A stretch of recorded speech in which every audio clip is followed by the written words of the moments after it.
గురుగారు జనరల్‌గా మనం ఈ మధ్య ఎక్కువగా వింటుంటాం. అప్పులు ఎక్కువైపోయినాయి, అప్పులు తీర్చలేకపోతున్నామని. అప్పులు ఎక్కువైపోయాయి అనే వాళ్ళు బాధ అయితే, కొంతమంది అప్పు ఇచ్చి అవి తిరిగి రావట్లేదని బాధపడే వాళ్ళు కొంతమందున్నారు. అలా తిరిగి రాని డబ్బు మళ్ళీ మనకి రావాలి అంటే ఏం చేయాలి గురుగారు? ఇది నిజంగా ఈ మధ్య చాలా కాలంలో అంటే డబ్బు ఇచ్చినప్పుడేమో దేవుడిగా చూస్తారు. డబ్బు అడిగేటప్పుడు డబ్బు తిరిగి అడిగినప్పుడు మాత్రం దెయ్యంగా చూస్తుంటారు. ఇది చాలా కామెడీ కూడా చూపిస్తుంటారు. తీసుకునేటప్పుడు బావ అంటాడు, ఇచ్చేప్పుడు బాడుకావు అనేటువంటి తప్పుగా అనుకోవద్దు. ఆ సామెత అంటే జస్ట్ తెలంగాణ ఉన్నటువంటి సామెతలు మాట్లాడుతుంటారు. ఇది తప్పుగా అనుకోవద్దు మీరు. అంటే వాళ్ళ తెప్ప తగిలేసిన రకాలన్నమాట. పోతున్నప్పుడేమో తెప్ప మీద ముందు పోతున్నప్పుడేమో బావ అని, తర్వాతనేమో ఇంకేదో బూతు మాట అన్నట్టుగానే ఉంటుంది. అంటే ఇలా తెప్ప తగిలేసే వాళ్ళు చాలామంది ఉన్నారు ఇప్పుడు.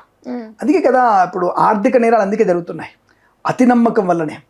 సో నేనేమంటానంటే ఇందాక చెప్పినట్టుగా ఒక ఎపిసోడ్ చెప్పుకున్నాం మనం, అపాత్ర దానం చేయొద్దు అనే విషయంలో. రెండవది ఎందుకు ఇలా నష్టం వస్తుందంటే, మనం ఒక ఎపిసోడ్లో కూడా ఒక విషయం మర్చిపోయాం చెప్పుకోవడం.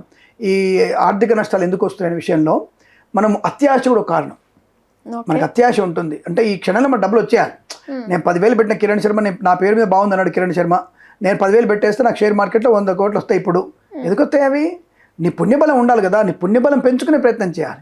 సో పుణ్యబలం ఏం చెప్పుకున్నాం మనం, మన ఎట్టి పరిస్థితుల్లో దానము యజ్ఞం చేయాలని చెప్పాము. ఆ విషయం పక్కన పెడితే ఒక విషయం మర్చిపోయిన కూడా మళ్ళీ ఇప్పుడు రిమైండ్ చేయడం. మన అత్యాశ కూడా మనకి మూర్ఖమైన అత్యాశ కూడా నష్టాన్ని కలిగిస్తుంది.